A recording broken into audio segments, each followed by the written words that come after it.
Bulletin کے آغاز میں اہم خبر آپ تک پہنچائیں کہ وزیر دفاعی پیداوار رانا تنویر بلاول پر برس پڑے. کہتے ہیں کہ بلاول بھٹو خود کو وزیر اعظم اور والد کو صدر بنانا چاہتے ہیں, وہ پھپھی کو بھی کوئی عہدہ دے دیں.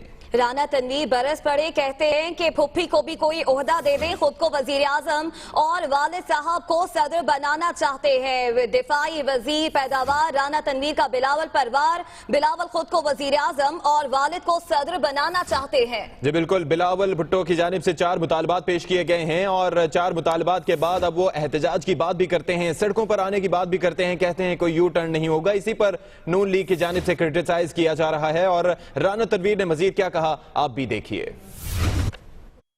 میں نے تو سنا ان کو حرام کی کمائی کی گڑتی دی گئی تھی جب وہ پیدا ہوئے تھے. میں نے تو یہی لوگوں سے سنا ہے. اخبارات میں آپ کو ابھرتی نظر آتی ہوگی, نہ ان میں سکت ہے نہ وہ ابھرے گی کبھی بھی. اور وہ وزیر اعظم اور والد ان کے صدر, کوئی اور بھی دیکھ لیں پوری کیبنٹ فیملی سے, اپنی پھوپھی کی بات کر لیں. اسی پر بات کرنے کے لیے ہمارے ساتھ موجود ہیں قمر زمان کائرہ صاحب جو کہ صدر پیپلز پارٹی پنجاب ہیں, اس کے علاوہ سابق وزیر اطلاعات بھی ہیں. قمر زمان کائرہ صاحب, بلاول بھٹو کے مطالبات کے جواب میں رانا تنویر کی جانب سے خاصا کرٹیسائز کیا گیا ہے. کہتے ہیں کہ وہ خود کو وزیر اعظم اور والد کو صدر بنانا چاہتے ہیں. کس طرح سے دیکھتے ہیں آپ رانا تنویر صاحب کے اس بیان کو؟ بڑی افسوسناک صورتحال ہے جی. یہ اس طرح کی بد زبانیاں اور سینئر لیول پہ بھی اگر کی جائے. مسلم لیگ اس وقت گھبراہٹ کا شکار ہے. ایک طرف ان کو پی ٹی آئی نے پریشان کیا ہوا ہے اور پیپلز پارٹی نے بھی اپنے 4 مطالبات جو قومی مطالبات ہیں وہ سامنے قوم کر رکھے ہیں, اور اس پہ ہمیں تو یہ کہہ رہے ہیں کہ ہمارا تو کوئی وجود ہی نہیں ہے, ہم تو پیپلز پارٹی تو ختم ہو گئی ہے. کوئی ختم ہو گئی ہے تو پریشان کیوں ہو, اس طرح کی ہذیان کوئی کیوں کرتے ہو. رہی بات حلال حرام کی, تو میرا خیال ہے رانا صاحب اپنے آپ کے پہ ذرا غور کر لیں, کہاں سے چلے تھے اور کہاں کھڑے ہیں. آج جو حیثیت ہے, ان کے بزرگوں کی کیا حیثیت تھی اور آج کہاں کھڑے ہیں, کتنا رزق حلال انہوں نے کھایا ہے, یہ سارا پاکستان جانتا ہے.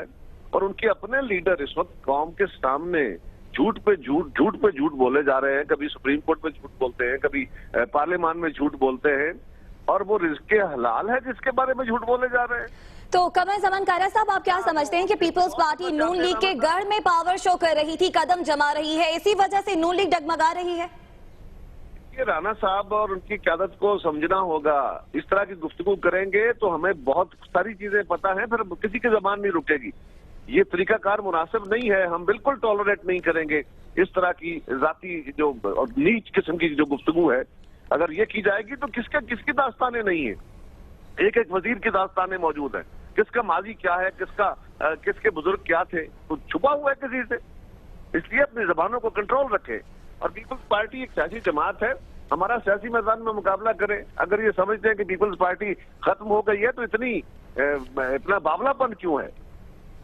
ٹھیک ہے, قمر زمان کائرہ صاحب بہت شکریہ آپ کا دنیا نیوز سے گفتگو کرنے کے لیے. رانا تنویر نے نون لیگ کے ساتھ پیپلز پارٹی کو بھی تنقید کا نشانہ بنایا. کہا عمران خان انتخابات تک یو ٹرن کی سینچری کر لے.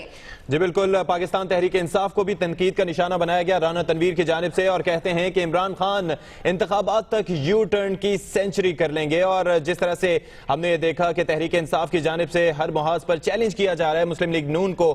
پہلے سپریم کورٹ میں پہنچی تحریک انصاف, اور اس کے ساتھ ساتھ اب پارلیمنٹ میں بھی یہ بات کی جائے گی. تحریک استحقاق, تحریک التوا بھی جمع کرا دی گئی ہے, اور اس حوالے سے رانا تنویر نے مزید کیا کہا آپ بھی دیکھیے. فالوور جو ہیں عمران خان صاحب کے بالکل بڑے مارجنلائز ہو گئے ہیں, کم ہو گئے ہیں. میں نہیں سمجھتا وہ سڑکوں پہ آنے کے لیے ان کی کیپیسٹی اب ہے. کسی چیز پہ وہ ان کی کوئی صحیح سوچ بچار کے بعد فیصلے نہیں ہوتے. وہ ایسے ہی ایک الڑ اکھڑ پن میں وہ فیصلے کر لیتے ہیں اور پھر ان کو فیصلے بدلنے پڑتے ہیں. تیز تھا ہی نہیں, اور ہمارا شروع سے یہ سٹانس تھا, آپ نے دیکھا. لیکن ہم نے کوشش کی کہ ہر جو مطالبہ ان کی طرف سے ہے وہ اس کو مانے, چاہے انہوں نے کہا پارلیمنٹ میں آئیں, چاہے انہوں نے کہا جی سپریم کورٹ کو کمیشن بنائیں, وہ لیٹر لکھا پارلیمنٹ میں. یہ ایک پولیٹیکل ایشو تھا جو میرا حال دم توڑ رہا ہے. اسی پر بات کرنے کے لیے رہنما تحریک انصاف فواد چودھری صاحب ہمارے ساتھ موجود ہیں. فواد چودھری صاحب, کس طرح سے دیکھ رہے ہیں, ایک طرف تو پیپلز پارٹی کو نشانہ بنایا جا رہا ہے تنقید کا, دوسری طرف تحریک انصاف؟